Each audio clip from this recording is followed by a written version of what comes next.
Науката се вклучува со објаснување на тоа што се случува со климата и метеоролошките појави оваа пролет. Информација која верувам не интересира сите нас, кои пак изминативе години на сите прашања во однос на некарактеристичните годишни времења добиваме одговор дека виновникот се климатските промени, а баш и не разбираме што точно е тоа.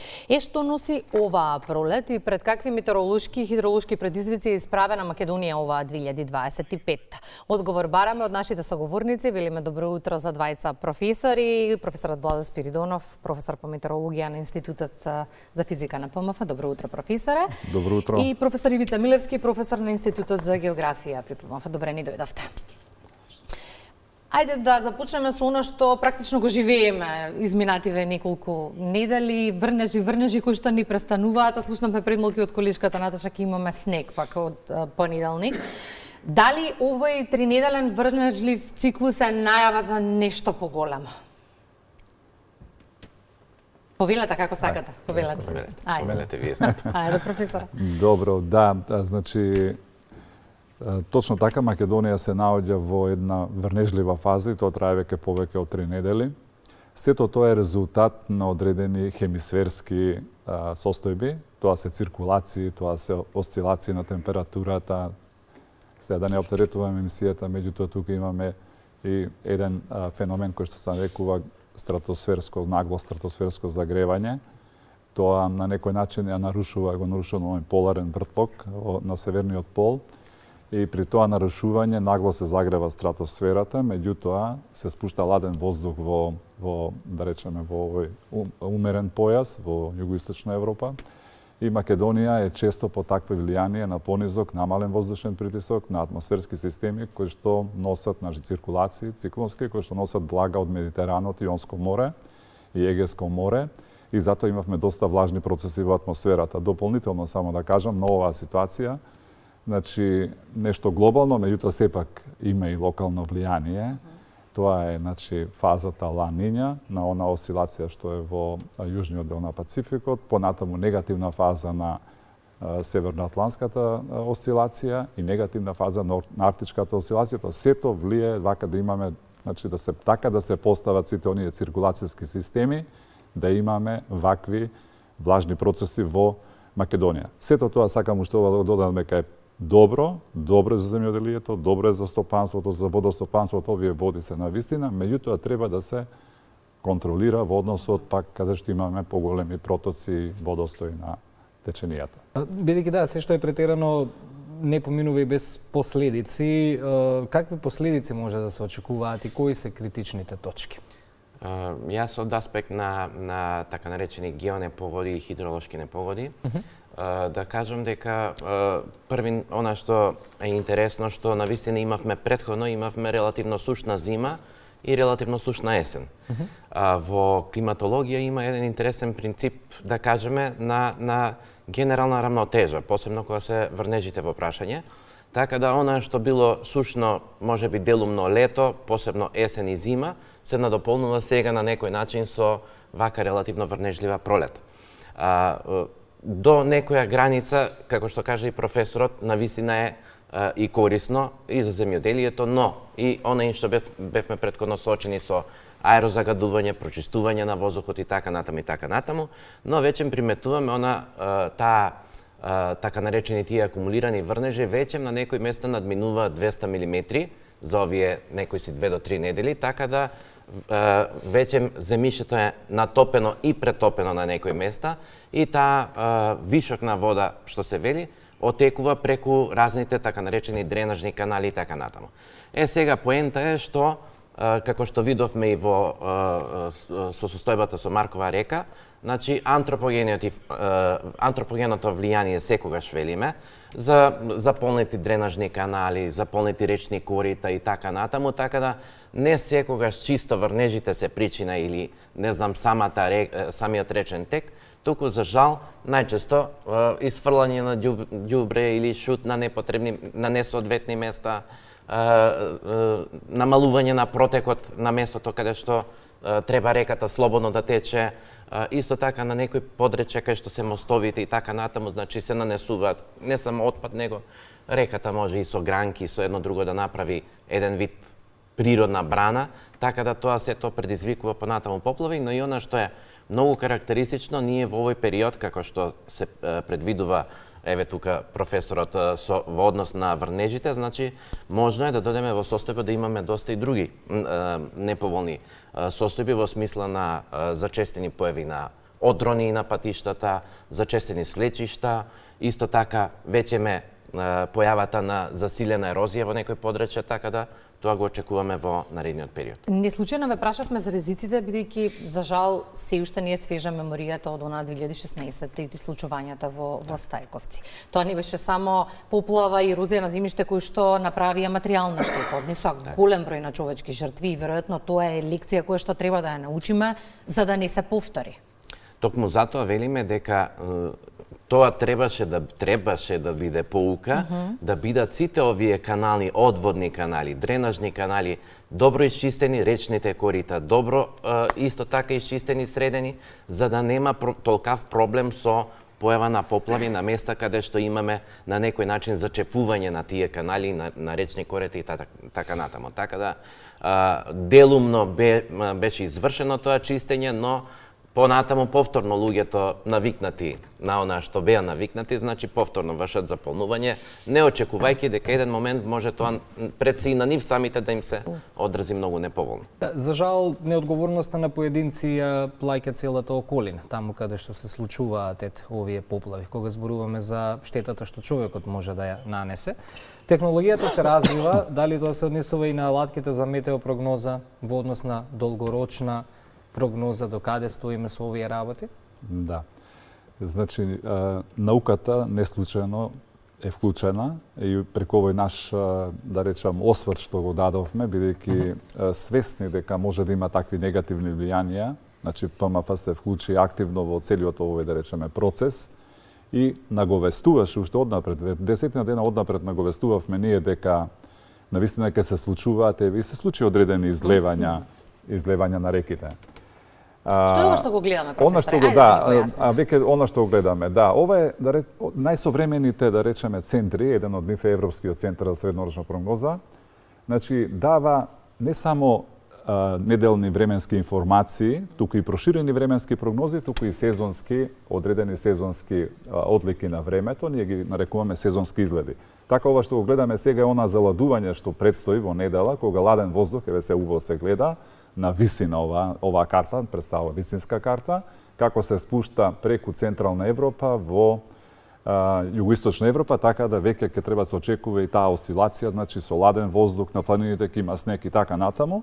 Сето оваа временска слика ќе трае некаде до 14, според Европскиот центар, до 14 април, значи ќе имаме вакви влажни состојби, влажни процеси.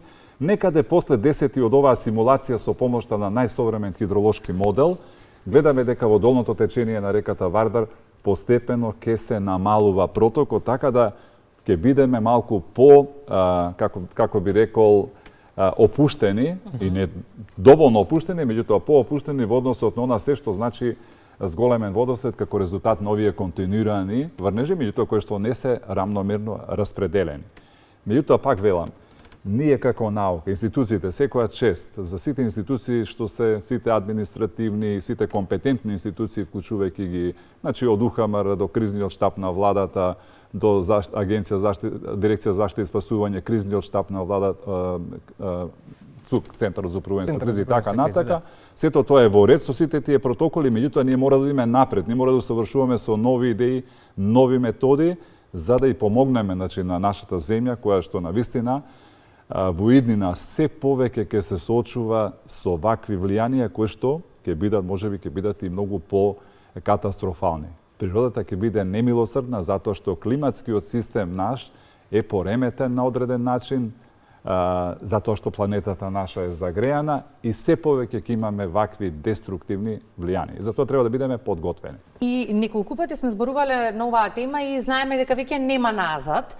Што значи тоа, за какви годишни времиња треба да бидеме подготвени? Веќе ги немаме оние стандардни 4, забележавме и гледаме низ години. Ние сега во моментот зборуваме пример во однос на не се тоа зголемени врнежи, него еве подолготрени да кажеме врнежи, дека доаѓа до така наречени речни излевања, но кај нас може би уште по-ризично нешто, тоа се оние поројни води и поројни водотеци, а за жал, заради условите кои што ги имаме, значи планински релјеф, големи просечни наклони на теренот, неотпорни карпи во подлогата и така натаму, за жал голем дел од територијата на државата е погоден за појава на такви поројни водотеци, кои што таков еден беше и оној во Стајковци 2016 година, но и неколку други, значи тие се јавуваат кога ќе имаме нагла појава на силни интензивни поројни врнежи со интензитет можеби од 60, 70, 80 па и над 100 мм во текот на еден ден. И за жал тие ни се на нас можеби и поголема опасност затоа што се многу непредвидливи. На запад, например, во Австрија, Словенија и така натаму, речиси сите тие повремени поројни водотеци на нив има поставено сензори на кои што реагираат луѓето, населението и така натаму, се реагира и преку разни итни соопштенија, значи да може да постои тој брз систем на реакција. За жал кај нас се уште тоа не е случај. Значи не можеме толку односно можеби не треба толку да сме загрижени од овие сега што ги имаме речни поплави, отколку во однос на она, а тие па главно се случуваат во кон крајот на пролета и почетокот, па дури и средината на летото, значи кога оние конвективни врнежи што велиме, значи нагло со силен интензитет и за жал велиме повторно најчесто човечкиот фактор, несоодветни места каде што има изградено своји објекти, несоодветно нарушување на текот на водите и така натаму, и предизвикува навистина не само може да се предизвика голема материјална штета, него за жал видовме и човечки жртви. Да, ако може да додадам, значи ние предстои сега, значи оној циклус кога после 14 веќе ќе имаме повеќе сонце, така да очекуваме и за велигденските празници дека ќе имаме подобро време, значи ќе не напушти овој врнежлив циклус. Меѓутоа тоа не значи дека веднаш ќе се смени атмосферата, тоа е флуидна средина, нелинарна, каде што имаме различни променливи процеси. Меѓутоа сепак очекуваме подобро време. Според среднорочните прогнози ги кажав. Сега во однос на сезонските прогнози, сите европски центри и други климатски, да речам, центри се сложуваат дека ќе имаме потопло втора половина на пролет. Тоа значи дека веќе ќе имаме загревање на копното и, како што кажа колегата професор Милевски, ќе имаме повеќе конвективни процеси. Тие ќе интензивираат некаде и во мај, ќе имаме во однос на врнежите ќе бидат просечни, меѓутоа мај е пак најврнежлив месец, што значи дека треба да бидеме повторно внимателни, затоа што тие грмотевични процеси навистина представуваат голем проблем за сите нас. А посебно кога веќе во фаза која ќе се загрева, значи копното во јуни и така натаму, може да очекуваме и уште поголеми деструктивни влијанија. Меѓутоа, мора да имаме системи кои што веќе се развиваат такви системи заедно со ПМФ, Финки и така натаму, системи за предупредување и најава на временски и мултихазарди, односно и постојат, како што кажав, и во светот и во Европа веќе најсовремен систем кој што се нарекува GLOFASS, кој што е мултихазарден и за поплави и за други категории на временски непогоди и вклучувајќи и пожари, бидејќи пожарите ќе бидат проблем доцна во летото кога ќе имаме екстремни температури и сушни, продолжени суши. Така да иницираме пред владата, пред институциите, конечно да се развие таа мобилна апликација интегрална за секој граѓанин во Македонија. Значи да има, ние веќе имаме платформа за тоа, го имаме нотас како алатка, го има и кризниот штаб, го имаат сите граѓани, алатка која што е докажана, научно издржана, за која што има објавено неколку научни трудови, нема импровизација во целиот тој систем. И оттаму мислам дека таа мобилна апликација, ако се развие, а може да се развие многу брзо, на тој суперкомпјутерски центар што го имаме на Финки, навистина граѓаните ќе си бидат похрабри, ќе си имаат информација секојдневна и оние што се во поле и оние што се во била каква, да речеме, активност, така да мислам дека треба да бидеме како општество многу поподготвени за она што не очекува во иднина. И оваа прогноза која што за кој што зборувавме долгорочни во однос на пролетта, не ни е корисна само нам, така некако да го завршиме разговорот, не ни е корисна само нам кои што планираме како ќе го организираме викендот или што ќе правиме во наредниот период. Оваа прогноза треба многу сериозно да ја сватат и сите институции кои што работат на терен, кои што треба да се најдат во вакви кризни ситуации, бидејќи ако зборуваме за совршени системи, и шпанците имаат совршен систем за интервенција во кризи и непогоди, но не го сватија сериозно предупредувањето на метеоролозите минатата година, па им се случија вакви катастрофални поплави. Слично се случи во Њу Јорк, значи 50 настрадани, како остатоци на еден ураган, кој што беше, се манифестираше на америчкото тло.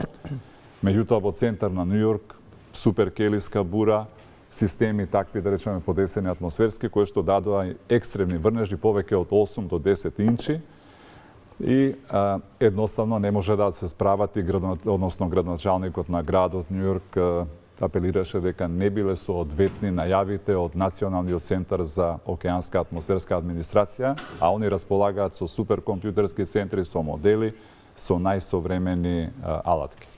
Па нашите власти знаат што може да ги очекува. Да, јас само да кажам дека покрај ова што кажа професорот, значи најавите, системи за најави на временски непогоди, исто така во развој се и се тестираат модели, например, подречја кои што се многу подложни на поплави, односно предиспонирани за појава на поплави, предиспонирани за појава на слечишта и одрони. И тука морам искрено да кажам дека некако како да има некој слаб интерес, бидејќи пред се внимание треба да биде обрнато на тие подрачја. Значи, превентивни мерки таму треба да има, да не се очекува сега, добро, ќе дојде невреме некој ќе настапи и веќе тој простор е веќе означен како многу ризичен и тогаш ќе се јави дали прекид на сообраќај, дали некаква материјална штета или она што велиме во крајен случај дури човечки жртви, така да сето тоа треба во еден систем добро да биде поставено и да функционира како што треба. Благодариме за гостувањето. Ние сме тука да препорачуваме, да предупредуваме институциите да си ја сватат посериозно работата, бидејќи предупредување доаѓаат за целиот овој регион од светот во однос на ранливоста за климатски промени. Благодариме за гостувањето. И ние ви благодариме за поканата.